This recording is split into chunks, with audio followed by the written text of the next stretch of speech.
سلام دوستان. الان داشتم یک غذا میخوردم به اسم گوشت و گندم، به قول بروجردیا گوشت گنه. خیلی وقتا ما یک فیلمایی آرتیکلایی رو میبینیم که به همون نشون میدن برای اینکه گیاهخواری بکنیم و به قولی از گوشت خوردن دوری کنیم. خب هر چیزی رو به نظر من در حد تعادل خوبه که آدم استفاده کنه، بخوره. خداوند همه این نعمت ها رو برای ما گذاشته که ما از همش بهره ببریم و برای بدنمون استفاده بکنیم. حالا خیلی وقتا من این فیلم ها رو می دیدم، خیلی ناراحت می شدم. یعنی نشون میداد که گاوا و گوسفندا رو چجوری سر می برن، چجوری به جمع می برن و صحنه های خیلی وحشتناک. یا جوجه های کوچولو رو، مرغا رو چجوری فشرده می کنن، بعد مثلا یه چیزی مثل بولدیزر میفته توشون، همه رو پر میکنه و قلقم میکنه و واقعا وحشتناک بود. من مدت ها اصلا هر وقت میخواستم غذا بخورم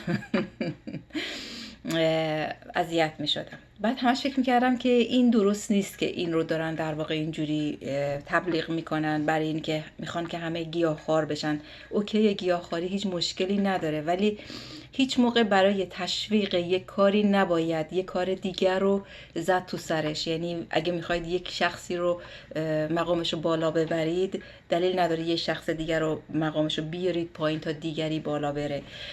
گوشتخواری رو هم من همینجور میدم. کسی که گوشت میخوره رو نباید تحقیر کرد و گفت کار بدی داری میکنی، باید گیاهخوار بشی. هر دوتاش خوبه، هر دوتاشو بخورید. و همش تو این فکر بودم که چجوری میتونم خودم رو مجاب بکنم و ناراحت نشم از دیدن این صحنه ها.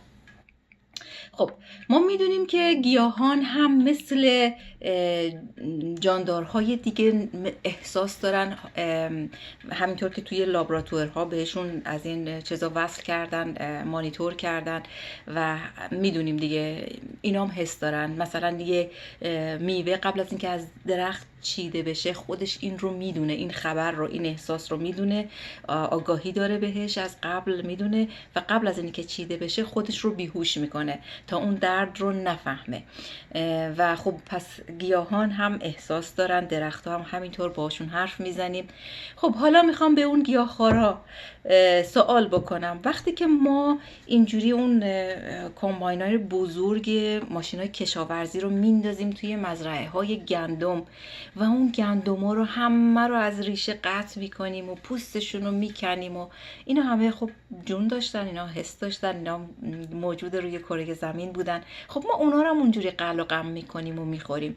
فکر کردید با برنج، با گندم، با گیاهای دیگه این کارو نمیکنن؟ همون جوری که با مرغا و خروسا و چه میدونم این چیزا برخورد میکنن. و آیا وقتی که توی مزرعه تو اون زمانهای قدیم یه دونه گاو داشتن، گوسفند داشتن، یا مرغ و خروس داشتن، یا برنج و گندم میکاشتن، همین کارا رو میکردن. خب از قدیم همینطوری بوده. این نیاز بدن بوده، این چیزی بوده که بشر کشف کرده و باهاش اوکیه، باهاش ویتامین به بدنش میرسونه.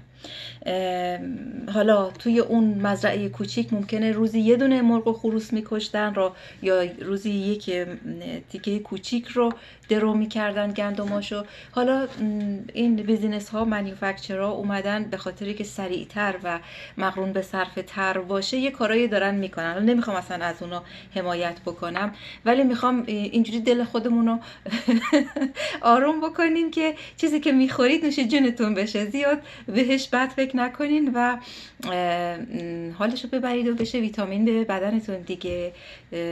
دوستم داشتید مثل من گوشت گندم درست بکنین گوشت و گندم رو با هم بپزید، از هر دوتاش بخورید.